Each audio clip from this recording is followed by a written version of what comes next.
અમરેલી જિલ્લામાં ગીર જંગલ અને રેવન્યુ વિસ્તારમાં વાડી વિસ્તારમાં ખુલ્લા કૂવામાં અકસ્માતે 6 માસનો દીપડો ખાબક્યો હતો.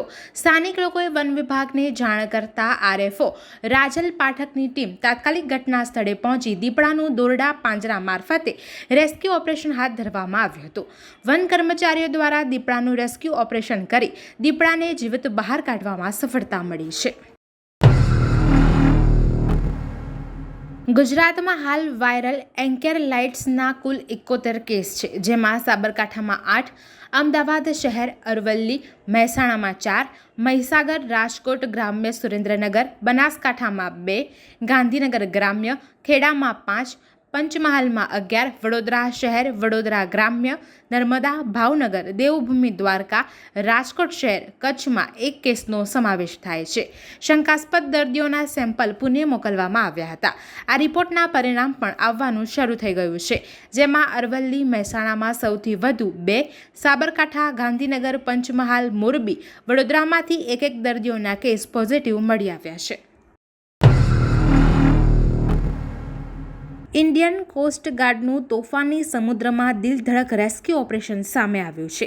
આ વિડીયો ગુજરાતના દરિયાકાંઠાનો છે, જ્યાં પોરબંદર અરબી સમુદ્રમાંથી એક બીમાર વ્યક્તિનું રેસ્ક્યુ કરવામાં આવ્યું હતું.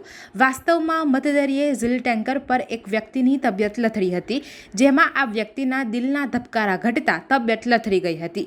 જે બાદ મધદરિયે ઇન્ડિયન કોસ્ટ ગાર્ડનું હેલિકોપ્ટર પહોંચ્યું અને હેલિકોપ્ટરની બાસ્કેટનો ઉપયોગ કરીને બીમાર વ્યક્તિનું રેસ્ક્યુ કર્યું હતું. ગીર સોમનાથ જિલ્લાને પીવાનું પાણી પૂરું પાડતો હિરણ 2 ડેમ તેની ફુલ્લી કેપેસિટીએ ભરાવાની તૈયારીએ છે.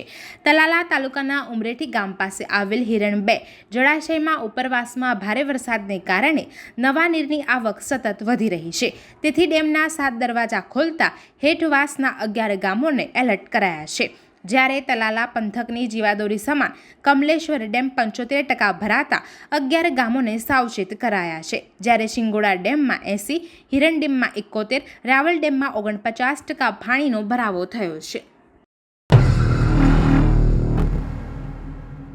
મહીસાગર જિલ્લામાં સારો ધોધમાર વરસાદ વરસે તેને લઈ લુણાવાડાના વેલણવાડા ગામની મહિલાઓ દ્વારા લુણાવાડા વાસિયા દરવાજા વિસ્તારમાં આવેલ પૌરાણિક ઉત્તરાભિમુખ દ્વારા ધરાવાતા નંદકેશ્વર મહાદેવ મંદિર પહોંચી વરસાદ લાવવા માટે મહાદેવને રીઝવવામાં આવ્યા હતા.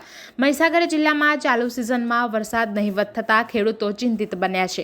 ત્યારે જિલ્લામાં સારો વરસાદ થાય અને સારી ખેતી થાય તે માટે મહીસાગર જિલ્લા લુણાવાડામાં આવેલ પૌરાણિક નંદકેશ્વર મહાદેવ મંદિરના ગર્ભગૃહમાં આવેલ શિવલિંગને પાણીમાં ડૂબાડી મહિલાઓએ વરસાદ માટે અનોખી આસ્થા દર્શાવી હતી અને લુણાવાડાના વેલણવાડા ગામની મહિલાઓ દ્વારા મહાદેવને રીઝવવા શિવલિંગ પર જળાભિષેક કરી જળમગ્ન કરાયા હતા. આજે ગુરુ પૂર્ણિમા અને રવિવારની જાહેર રજા હોવાથી પંચમહાલ જિલ્લાના યાત્રાધામ અને પ્રવાસન સ્થળ પાવાગઢ ખાતે આજે વહેલી સવારથી જ મોટી સંખ્યામાં શ્રદ્ધાળુઓ મહાકાળી માતાજીના દર્શને પહોંચ્યા હતા. પાવાગઢ તળેટીમાં વાહનોનો જમાવડો થઈ જતા વાહન પાર્કિંગની ભારે સમસ્યા સર્જાઈ હતી. બોડેલી રોડ તેમજ ઘોઘંબા રોડ ઉપર 4 કિલોમીટર સુધી વાહનોની લાઈનો જોવા મળી હતી. મીઠાપુર પોલીસ સ્ટાફ તથા એસઆરડી સભ્યોની ટીમો મીઠાપુર વિસ્તારમાં મોજપ ગામના દરિયા કિનારા વિસ્તારમાં પેટ્રોલિંગમાં હતા. તે દરમિયાન મોજપ ગામના દરિયા કિનારેથી માદક પદાર્થ ચરસના 21 પેકેટ, જેમાં 23,680 કિલો ચરસ બિનવારસી હાલતમાં મળી આવ્યો હતો, જેની કિંમત ₹11,84,00,00,000 જેટલી થવા પામે છે. આ મુદ્દામાલ જપ્ત કરી પોલીસે તપાસ હાથ ધરી હતી. આજે દેશભરમાં ગુરુ પૂર્ણિમાની ઉજવણી કરવામાં આવી રહી છે. ત્યારે રાજકોટમાં પણ આ પર્વની ભારે ભક્તિભાવ સાથે ઉજવણી કરવામાં આવી હતી, જેમાં રાજકોટના મુજંકાના આર્ષ વિદ્યા મંદિર અને કુવાડવા રોડ રણછોડદાસ બાપુના મંદિરે ગુરુ પૂર્ણિમાની ઉજવણીનું ભવ્ય આયોજન કરવામાં આવ્યું હતું. આ તકે ખૂબ મોટી સંખ્યામાં ભક્તો ઉમટ્યા હતા તેમજ ગુરુ વંદના કરીને ભાવિકોએ ધન્યતા અનુભવી હતી.